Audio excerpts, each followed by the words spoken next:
My sister glowed at dinner. This is my fiancé, an army ranger. A true hero. Then she turned toward me with a smirk, unlike you and your cushy little desk job. But the ranger noticed the metal pin on my shirt and stiffened. He yanked her back and said, "You have no idea who you're sitting with." I knew the moment my sister, Olivia, walked in, beaming, that this dinner wasn't just about celebrating her engagement. It was about tearing me down, one carefully crafted insult at a time. What she didn't know was that tonight, her carefully constructed world was about to shatter. That night, the dining room felt heavy, the sparkling chandeliers doing little to lighten the air. I sat in my usual spot, nearest the kitchen, a quick escape route I'd perfected over years of these family performances. "Everyone, this is Ethan Walsh," Olivia announced, her voice practically tripping over itself with pride as she gestured to the broad-shouldered man beside her. "He's an Army Ranger, a real American hero who served 3 tours overseas." Ethan offered a polite smile, nodding to my parents. Sarah, my mom, immediately popped up to shake his hand, all smiles. Dad, David, stayed seated, just gave a nod and a hello. Ethan had that close-cropped hair, sharp features, and carried himself with the unmistakable posture of someone who'd spent years in military discipline. "It's wonderful to meet you," Sarah said warmly. "Olivia has told us so much about you." I stayed in my chair, just observing. It was a detachment I'd cultivated over years of these family gatherings. Olivia always needed to be the center of attention, always needed validation that she was somehow more successful, more accomplished, more worthy of praise. Our parents had fed into this dynamic since childhood, celebrating her every minor achievement while my own accomplishments were met with lukewarm acknowledgement at best. "And this is my sister," Olivia finally said, turning her attention toward me. Her smile thinned, becoming something sharper, almost cruel. "She works at an office, does paperwork all day. Nothing dangerous or exciting like Ethan's job." The words hung in the air like a challenge. I was used to her little jabs, those seemingly innocent comments meant to put me down while lifting herself up. But tonight? Tonight felt different. Sharper. She had an audience she wanted to impress, and I was the convenient target. "Unlike you and your safe little office work," Olivia continued, her smirk widening as she squeezed Ethan's arm. "Ethan puts his life on the line for this country. He's a genuine hero." I met her gaze steadily, refusing to look away or show the irritation bubbling beneath my calm exterior. Years of practice had taught me not to react to her provocations. Giving her the satisfaction of seeing me upset would only encourage more attacks. Ethan shifted uncomfortably beside Olivia, his eyes scanning the room before they landed on me. Something about his demeanor changed almost imperceptibly. His shoulders tensed, and his expression shifted from polite interest to focused attention. His gaze dropped to my shirt, specifically to the small metal pin I wore on my collar. It was understated, easily overlooked by most people who didn't know what to look for. Less than an inch across, a simple design that carried significant weight to those who recognized it. Ethan's face went completely rigid. The color seemed to drain slightly from his complexion, and he straightened his posture even further, if that was possible. His hand released Olivia's arm, and he took a half-step backward. "Olivia," he said quietly, his voice carrying a warning tone that made everyone at the table pause. "Stop talking." My sister blinked in confusion, her triumphant expression faltering. "What?" "I'm just saying, you don't know who you're sitting with," Ethan interrupted, his eyes never leaving my pin. He turned to face Olivia fully, his expression grave. "You have no idea what you're talking about." The room fell into stunned silence. Sarah and David exchanged bewildered glances while Olivia's mouth opened and closed without producing sound. I remained motionless, watching this unfold with the same calm detachment I'd maintained throughout the evening. Ethan took a deep breath and looked directly at me. "Ma'am," he said, his voice respectful in a way that military personnel reserve for specific circumstances. "May I ask where you earned that pin?" I could have deflected. Changed the subject. Made light of it. But Olivia's smirk, that self-satisfied expression she'd worn while belittling my work, flashed through my mind. Afghanistan, I replied simply. My team operated out of several forward operating bases between 2012 and 2018. Olivia's face went pale. Your team? I was a combat intelligence analyst, I explained, keeping my tone matter-of-fact. I work directly with Special Operations Forces, including Army Rangers, to identify and track high-value targets. The PIN recognizes service members and civilians who've worked in active combat zones under hostile fire conditions. Ethan nodded slowly, his respect evident. Which bases? Primarily FOB Shura and FOB Salerno, I said, though I rotated through several others depending on mission requirements. I was at Shura, Ethan said quietly. 2013 to 2014. The intelligence work that came through our operations center saved lives. Saved my life specifically during an ambush outside Khost. David finally found his voice. You were in Afghanistan in combat zones for 6 years? I confirmed. I couldn't discuss the details because most of my work was classified. It still is, actually. I'm only mentioning the basics now because Ethan recognized the PIN and asked directly. Sarah's hand flew to her mouth. We had no idea. You never said anything. I wasn't allowed to say anything, I explained. My clearance level prohibited discussing my assignments with anyone who didn't have need-to-know access. That included family members. Olivia stood frozen, her earlier confidence completely shattered. The woman who'd spent dinner mocking my safe little office work now looked like she wanted to disappear through the floor. The paperwork you do, Ethan said to me, his tone apologetic. Is that still related to intelligence work? I transitioned to a contractor position after my government service ended, I told him. I analyze threat assessments and provide strategic recommendations for security operations. The work is technically office-based, but it's a continuation of what I did in the field. Ethan turned to Olivia, his expression a mix of disappointment and disbelief. You've been insulting your sister's service, belittling work that people like me depend on to stay alive. I didn't know, Olivia stammered. She never told us.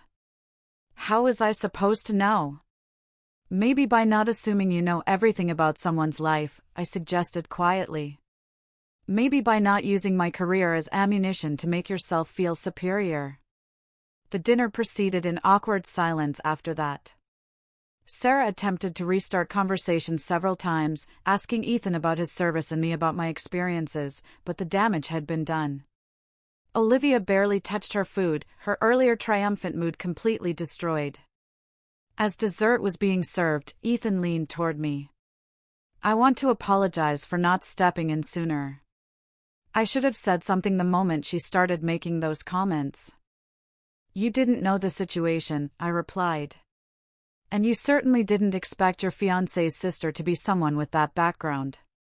Still, he said firmly, the way she spoke to you is disrespectful regardless of your service record. Nobody deserves to be talked down to like that, especially at a family dinner. I appreciated his words, but I'd learned long ago not to expect different behavior from Olivia. She'd spent our entire childhood competing with me, trying to prove she was better, smarter, more deserving of our parents' affection. This dinner was simply another manifestation of that lifelong pattern. What surprised me was what happened after everyone left that evening. Ethan called me 3 days later. I need to talk to you about Olivia, he said without preamble. Can we meet for coffee? We arranged to meet at a cafe downtown, away from family and the complicated dynamics that came with shared history. Ethan arrived exactly on time, still carrying himself with that military precision. I wanted to ask you about your sister, he began once we'd settled into a corner booth. About how long she's been treating you this way. I considered how to answer. As long as I can remember. Why? Because the woman I've been dating for 8 months apparently has no problem publicly humiliating her own sister, Ethan said bluntly. And if she's willing to do that to family, I need to understand what I'm getting into. Over the next hour, I told him about growing up as Olivia's sister. The memories came easier than I expected, perhaps because I'd never had someone genuinely interested in hearing them before. I started with childhood, with being 7 years old and winning the regional science fair. Olivia had been 12 then, already established as the golden child who excelled at everything she touched. My project had been ambitious for my age, a detailed study of local water quality that included testing samples from 6 different sources. The judges had been impressed enough to award me first place. Olivia's response was to tell our parents that I'd only won because the competition was weak that year. She pointed out that she'd won her own science fair at age 7 with what she claimed was a more sophisticated project. The achievement I'd been so proud of became tainted, diminished by her need to maintain her position as the superior sister. "Your parents believed her?" Ethan asked. "They didn't contradict her?" "They didn't," I said, which felt like the same thing to a 7-year-old. I told him about high school, about making the varsity debate team as a sophomore, an unusual accomplishment at my school. Olivia had graduated by then and was attending college out of state, but she made sure to call home and mention that debate had never interested her because it was just arguing for the sake of arguing, not real intellectual work. The pattern continued through every achievement. When I was accepted into a prestigious university with a full scholarship, Olivia pointed out that she paid her own way through college, implying that accepting financial aid was somehow less respectable. When I graduated summa cum laude, she mentioned that grades didn't matter as much as real-world experience, which she had more of. "She couldn't just be happy for you," Ethan observed. Everything had to be reframed to maintain her position. "Exactly," I confirmed. And the worst part was how our parents facilitated it. They never told her to stop. They never suggested that maybe, just maybe, we could both be successful without it being a competition. I described the Thanksgiving when I'd announced my acceptance into a graduate program focused on international security studies. Olivia had rolled her eyes and said, "Must be nice to stay in school forever instead of joining the real world." Dad had chuckled at that, as if she'd made a clever observation instead of a cutting dismissal. That graduate program led directly to my recruitment by a defense contractor that placed analysts in combat zones. The work was exactly what I trained for, exactly what I wanted to do with my skills in education. But I couldn't tell my family any details about the job or where I was going. "That must have been difficult," Ethan said. "Leaving for a combat zone without being able to explain why it was necessary," I replied. The clearance requirements were absolute. I told them I'd gotten a government position that required extensive travel, which was technically true. Olivia immediately started making jokes about me being a paper pusher, about how I'd probably spend my career in some basement filing documents. I explained how the teasing continued every time I came home on leave. Olivia would ask pointed questions about my work, knowing I couldn't answer them, then use my silence as evidence that the job must not be very important. She'd talk about her own career in marketing, describing client presentations and successful campaigns, making sure everyone understood that her work was visible, impressive, worthy of recognition. "Meanwhile, you're operating in one of the most dangerous places on Earth," Ethan said quietly. "Meanwhile, I was tracking insurgent networks and providing intelligence that kept people like you alive," I agreed. But I couldn't say that. I couldn't defend myself or correct the narrative she was building. I told him about the night I'd returned from a particularly difficult deployment. I'd been in country for 8 months, working 18-hour days in a plywood operations center, where temperatures regularly exceeded 100 degrees. I'd helped coordinate information for dozens of missions, including several that resulted in high-value target captures. I'd also witnessed things I'd never be able to discuss, experienced stresses that would take years to fully process. I came home exhausted, bitter, carrying weight that had nothing to do with physical burdens. My parents had organized a family dinner, and Olivia had shown up with her then-boyfriend, ready to announce their new apartment purchase. She spent the entire dinner talking about real estate markets and investment opportunities. Every time the conversation shifted toward me, toward asking how I was doing, she'd redirect it back to herself. By the end of the night, I'd said maybe 10 words total. Did your parents notice? Ethan asked. If they did, they didn't intervene, I replied. That was always the pattern. Olivia took up all the space in any room, and everyone just let her because it was easier than dealing with the fallout if you challenged her. I described another incident years later when I'd been home between contracts. I mentioned casually that I was considering a position that would mean another deployment overseas. Olivia had immediately launched into a speech about how some people never learn to settle down and build a real life. She made it sound like you were running away from something, Ethan said. She made it sound like I was a perpetual child who couldn't handle adult responsibilities, I corrected. Never mind that I'd been handling responsibilities most people couldn't imagine. Never mind that I'd built a career doing work that mattered. In her narrative, I was always the lesser sibling, the one who hadn't figured life out yet. I explained how this dynamic had affected other relationships in my life. I dated people who eventually got frustrated with my inability to discuss my work in detail. I'd lost friendships because I couldn't explain why I'd disappear for months at a time with limited communication. The security requirements of my job had created isolation that Olivia then used as evidence of my supposed inadequacy.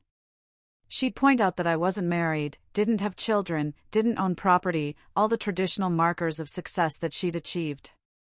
The fact that my choices were different, that my priorities were different, didn't matter to her. There was one correct way to live, and she was living it while I was failing. Ethan's jaw tightened as I spoke. I could see him processing not just the content of what I was saying, but the implications for his own relationship with Olivia.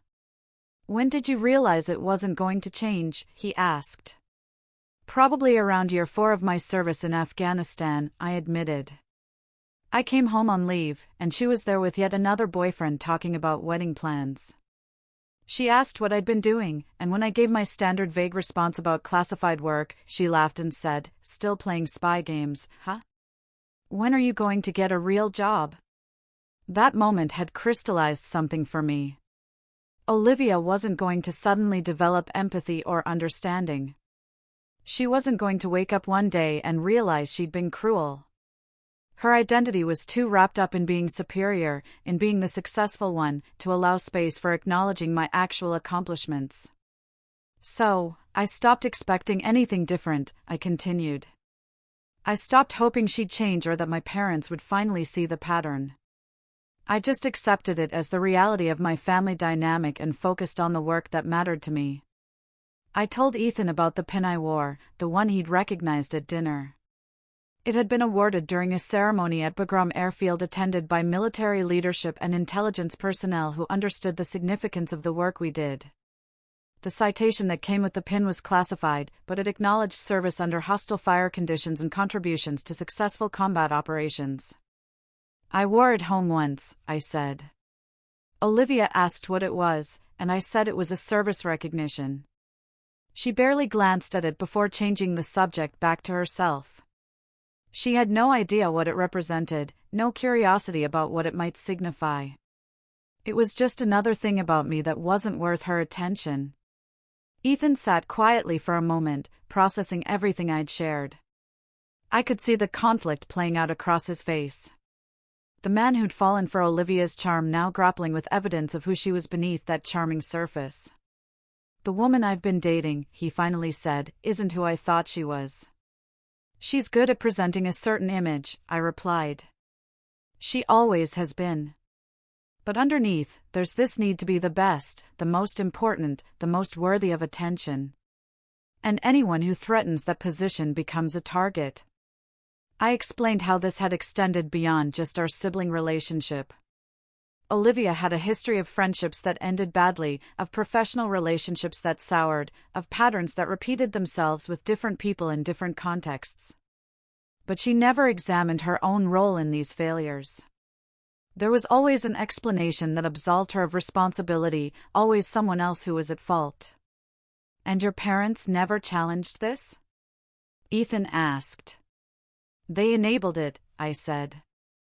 Every time someone called out her behavior, they defended her. Every time she faced consequences, they found ways to buffer her from them.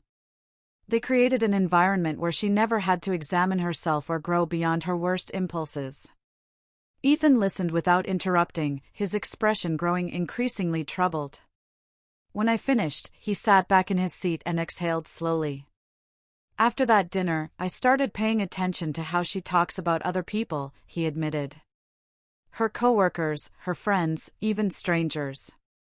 There's always this undercurrent of judgment, this need to position herself above everyone else. I'd overlooked it before, written it off as confidence or ambition. But now you're seeing it differently, I finished for him. Now I'm seeing who she really is, he confirmed. And I'm realizing I don't want to marry someone who treats people that way, especially people she's supposed to love. Ethan broke off the engagement 2 weeks later. Olivia called me immediately afterward, her voice shaking with fury. "This is your fault," she hissed. "You turned him against me. You couldn't stand that I'd found someone who made me happy." "I didn't turn anyone against you," I replied calmly. I had one conversation with Ethan where he asked questions, and I answered honestly. What he did with that information was his choice. "You're lying. You must have said something terrible about me. You sabotaged my relationship because you're jealous." The accusation would have hurt once, back when I still believed I could earn my sister's love through patience and understanding. But years of her behavior had taught me that Olivia's capacity for self-reflection was virtually non-existent. Nothing was ever her fault. Someone else was always to blame for her problems. "Olivia," I said quietly, "Ethan saw exactly who you are. He watched you belittle me at dinner, heard the contempt in your voice when you talked about my work. He didn't need me to tell him anything he hadn't already witnessed. You think you're so special because you were in Afghanistan?" She spat. "You think that makes you better than everyone else?" "I've never thought I was better than anyone," I countered. "That's always been your obsession, not mine. You're the one who needs to constantly prove your superiority. I just wanted to do work that mattered and be left alone." She hung up on me. I wasn't surprised. What did surprise me was the phone call from my mother the following evening. Sarah's voice was hesitant, almost nervous, when she asked if we could meet for lunch. We sat across from each other at a small restaurant, and for several minutes, Sarah simply studied my face as if seeing me for the first time. "Your father and I have been talking," she finally said, "about the dinner, about your service, about how we've treated you compared to your sister." I waited, unsure where this conversation was heading. "We failed you," Sarah continued, her eyes glistening. "We got so caught up in Olivia's accomplishments, her need for constant validation, that we never properly acknowledged what you were achieving. We never asked the right questions about your work or your life. You couldn't have known about Afghanistan," I pointed out. "I wasn't allowed to tell you. But we could have paid more attention to who you were becoming," she insisted. "We could have noticed that you were doing something important even if we didn't know the specifics. Instead, we let Olivia's narrative about you become our narrative, too." The admission caught me off guard. I'd accepted long ago that my parents would always favor Olivia, always prioritize her feelings and needs over mine. Hearing Sarah acknowledge that pattern felt surreal. "Your sister has been calling us nonstop since Ethan ended things," Sarah said. "She's been saying terrible things about you, demanding we take her side.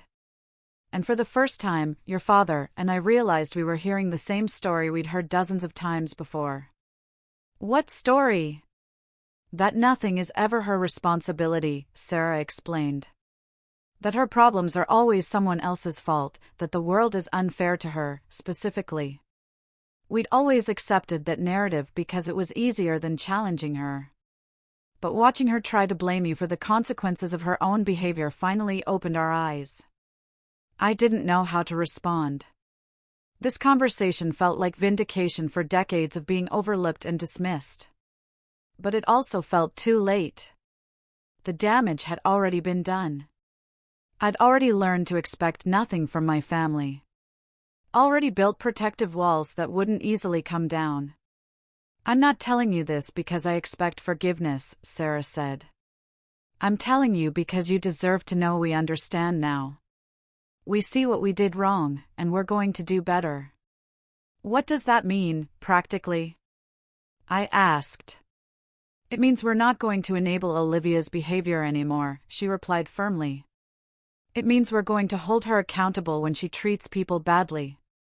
And it means we're going to make a genuine effort to know you, to understand your life, to be the parents you deserved all along.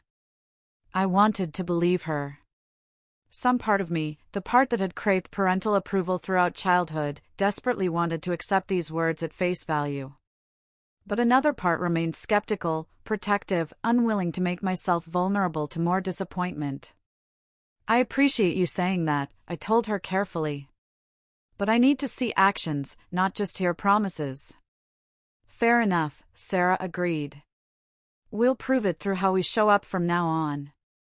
Over the following months, my parents made genuine efforts to change. David asked detailed questions about my work, within the boundaries of what I could discuss.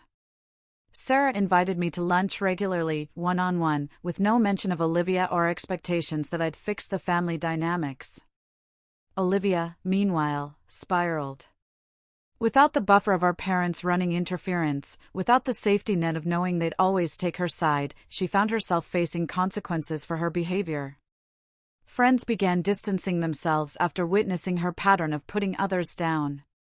Professional relationships suffered when colleagues tired of her constant need to be recognized as superior. The first major incident happened at her workplace about 2 months after Ethan ended their engagement. Olivia had been working at a marketing firm for nearly 5 years, steadily climbing the ranks through a combination of genuine talent and aggressive self-promotion. She'd always been skilled at presenting ideas, at making herself visible to leadership, at claiming credit for successful campaigns. But her habit of dismissing her colleagues' contributions finally caught up with her. A junior team member named Chloe had designed a particularly innovative social media strategy for a major client. The campaign went viral, generating millions of impressions and significant revenue for both the client and the firm. During the presentation to celebrate this success, Olivia stood up and took credit for guiding the strategy, suggesting that Chloe's execution had simply followed her vision.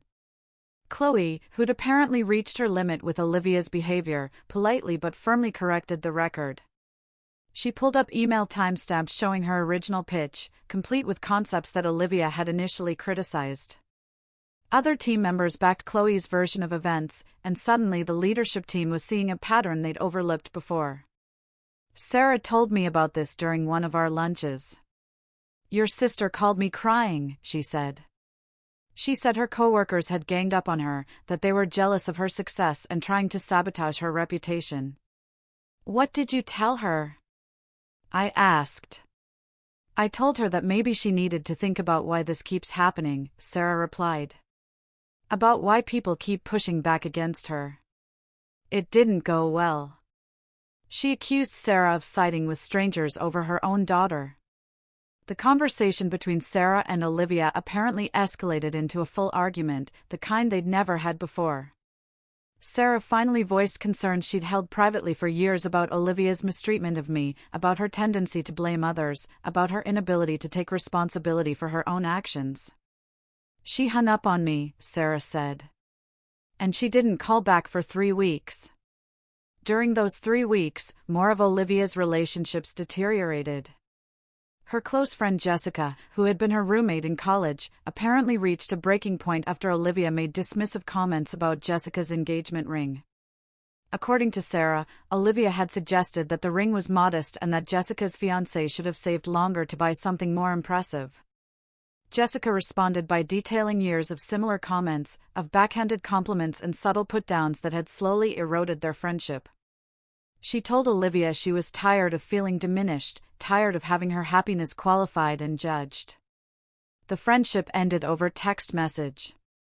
I learned about these developments through my parents rather than from Olivia herself. She'd stopped speaking to me entirely after blaming me for Ethan. And as her other relationships crumbled, that silence deepened into something more permanent. She thinks you've poisoned everyone against her, David told me during a phone call. She's convinced you're orchestrating some kind of campaign to destroy her life. I've barely interacted with anyone in her circle, I pointed out. I haven't spoken to her friends or colleagues or anyone else she knows. How exactly would I be orchestrating anything? Logic isn't really part of her thinking right now, David admitted. She needs someone to blame. And you're the convenient target. I asked him how he and Sarah were handling the situation, whether they were falling back into old patterns of defending Olivia regardless of the circumstances. We're trying to do what we told you we'd do, David said. We're not enabling her anymore. When she calls looking for validation, we're asking her to consider her own role in these situations. It's not going well. Honestly, she's angry at us, too. This was confirmed when I attended a family gathering for Sarah's birthday about 3 months after the infamous dinner. Olivia showed up late, barely acknowledged anyone, and spent most of the evening on her phone.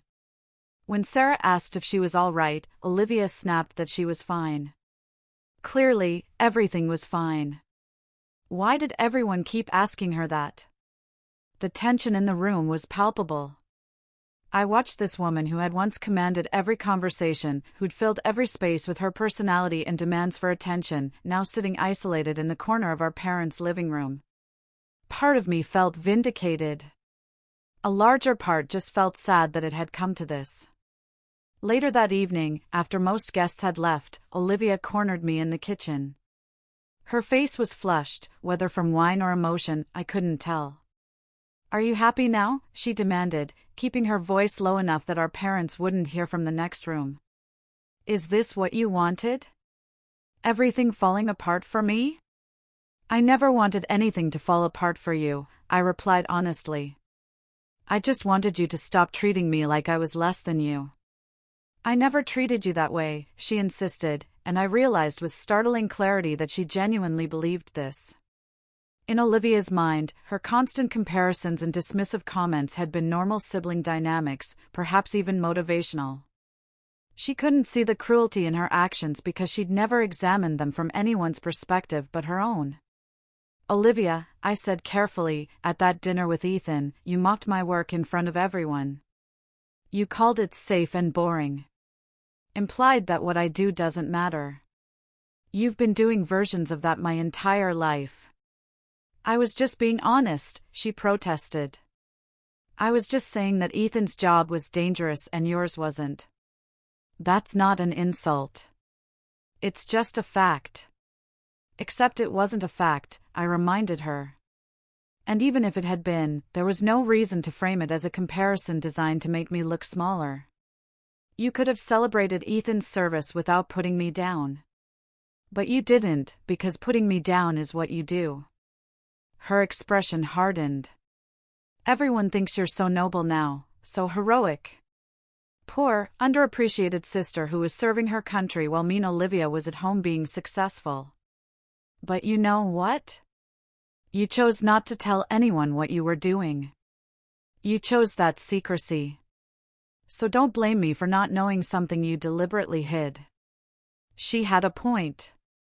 I could acknowledge that my security clearances had required secrecy, but that secrecy had also provided cover for her narrative about me. Still, her argument ignored the fundamental issue. The secrecy doesn't excuse how you treated me, I said. Even if I'd been working a boring office job, even if every assumption you made had been accurate, that wouldn't have justified the constant put-downs. The problem isn't what you didn't know. The problem is how you choose to treat people. Olivia's eyes filled with tears, and for a moment, I thought maybe something had broken through. Then she shook her head. You've turned everyone against me. Mom, Dad, Ethan, all of it. You've somehow convinced them that I'm this terrible person when all I've ever done is be honest. I didn't turn anyone against you, I said tiredly. People saw your behavior and made their own decisions. I didn't have to convince Ethan of anything. He watched you belittle me at dinner and recognized what that said about your character. Mom and Dad started paying attention to patterns they'd ignored for years. Your coworkers and friends got tired of being treated as lesser than you. None of that is my doing. She left the kitchen without responding, and I heard the front door slam shortly after. Sarah appeared in the doorway, concern etched across her features. What happened? Reality happened, I said. She's still not ready to face it. Over the following weeks, I heard through Sarah that Olivia had started therapy.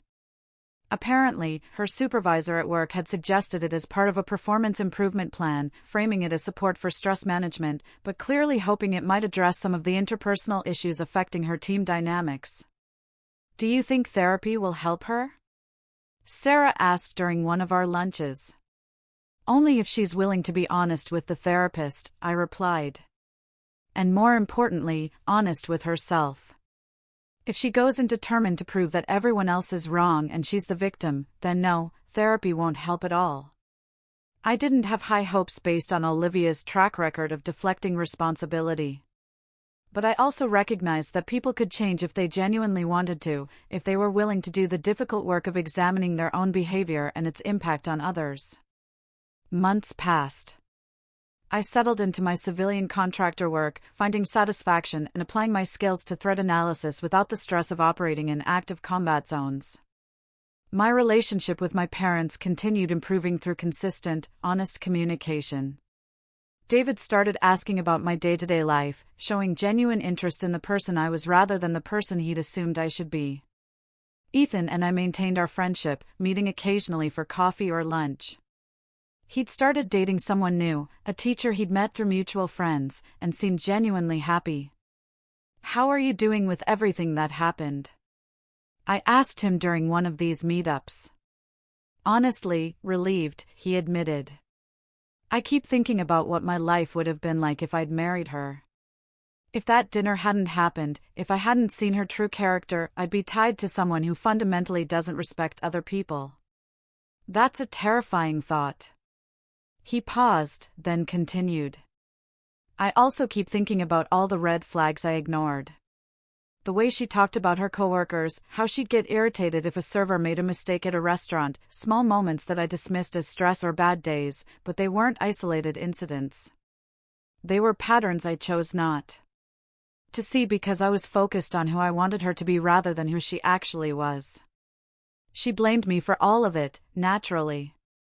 According to Olivia's version of events, I'd orchestrated an elaborate campaign to destroy her life. The reality was far simpler. People were finally seeing what had always been there, unobscured by family loyalty or social obligation. Ethan and I stayed in touch, not romantically. We both recognized that the circumstances of our meeting made any relationship between us inappropriate, but we developed a friendship based on mutual respect and a shared understanding of military culture. How's your sister doing? He asked during one of our occasional coffee meetups. Still angry at me, I replied. Still convinced I'm responsible for ruining her engagement. Does that bother you? I considered the question. It would have once. But I've accepted that Olivia is who she is. She's never going to look inward and recognize her own role in her problems. She's always going to need someone else to blame. That's got to be exhausting for everyone around her, Ethan observed. It is, I agreed. Which is why people keep leaving. The conversation reminded me of something I'd learned during my years in intelligence work. Some people never change because they genuinely cannot see beyond their own perspective. They're so committed to their narrative about themselves and the world that any contradicting information gets rejected or reframed to fit existing beliefs. Olivia was one of those people. She'd spent so long defining herself as superior, as more deserving, that accepting responsibility for her own failures would require dismantling her entire self-concept. It was easier to maintain the delusion, even if that delusion left her increasingly isolated. My relationship with my parents continued improving slowly. They began including me in family decisions, asking my opinion on matters they'd previously handled without my input. David started sharing stories from his own father's military service, conversations we'd never had before, because Olivia had always dominated discussions. I wish I'd understood sooner, David said during one of these talks. I wish I'd recognized what you were doing and been proud of you out loud. You can be proud now, I told him. That counts for something. Looking back on that dinner, the moment when Olivia had sneered about my safe little office work, I recognized it as a turning point. Not because of the dramatic revelation that followed, but because it finally forced everyone to confront truths they'd been avoiding. Ethan saw who Olivia really was beneath the charming exterior. My parents recognized their role in enabling destructive patterns. And I gained confirmation that I didn't need family approval to know my own worth. The pin I wore represented years of difficult, dangerous work done largely in silence. It represented operations I'd never be able to discuss, lives saved through intelligence I'd helped provide, and personal sacrifices that would remain invisible to everyone except those who'd served alongside me. Olivia's inability to see value in work that didn't announce itself loudly said more about her limitations than mine. Her need to diminish others to elevate herself revealed insecurity, not superiority. I didn't need vindication from that dinner, though watching her face when Ethan corrected her assumptions had admittedly been satisfying. What mattered more was the clarity that came afterward. The understanding that I'd been measuring my worth against someone whose judgment had always been fundamentally flawed. My work had mattered. My service had made a difference. The fact that I couldn't broadcast those accomplishments, couldn't wear them as badges of honor in family conversations, didn't diminish their importance. Years later, I still occasionally see Olivia at family gatherings. She's civil now, having learned that our parents will no longer tolerate open hostility. But the warmth between sisters, the genuine affection some siblings share, will never exist for us. Too much damage has been done. Too many years were spent with her trying to diminish me and me learning not to care about her opinion. Sometimes people ask if I regret the way things turned out with my sister. The honest answer is no.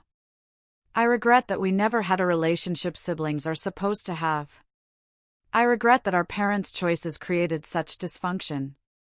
But I don't regret the boundaries I established or the self-respect I maintained in the face of her contempt. That dinner taught me something valuable. The truth eventually surfaces, regardless of how carefully it's concealed. Olivia's mask slipped in front of someone who could recognize what lay beneath it. And once Ethan saw clearly, once my parents finally paid attention, the careful fiction Olivia had constructed about our family collapsed. I didn't orchestrate that collapse. I simply existed honestly, doing work I believed in, wearing a small pin that represented service most people would never understand.